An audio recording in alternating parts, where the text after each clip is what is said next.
जो पिला माने पोस्ट मैट्रिक स्कॉलरशिप अप्लाई करने पे चाहूले किंतु कौन कारणवश अप्लाई करें जमी आपंकर जब कास्ट सर्टिफिकेट बाहरी पारि ना कि आधार देख बैंक में आधार सीडिंग हो नाला तो से बहुत किसी प्रोब्लेम बहुत पिला अप्लाई करें ना कि जदि आप अप्लाई करते कौन से डॉक्यूमेंट क्लियर हो नाला कि कौन से डॉक्यूमेंट अपलोड करते से जदि आप एप्लिकेशन को रिभोट कर दि जाता ताहले बर्तमान आपण पाखे चांस अच्छी आपण मैंने अप्लाई करके पोस्ट मैट्रिक स्कॉलरशिप रे टंका पाई परिबे कारण देखिए बर्तमान आप पेमेंट हो सारे पिला जो मैंने अप्लाई करते जो मान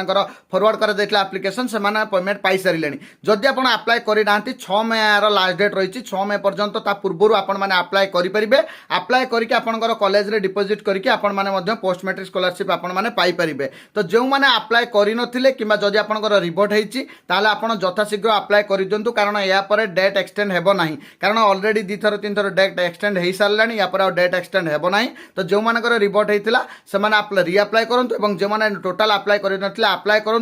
पूरा केयरफुली अप्लाई करूँ कारण आउ रिभोट हेले आपण माने सेकंड टाइम अप्लाई करें ना जदि वीडियो आपण मानक भल लगी था निहाती शेयर करदेवे और जो मैंने अप्लाई करने चाहिए भिडियो पहुंचे देवे देखा नेक्स्ट वीडियो फॉलो करने जमा भूलें थैंक यू।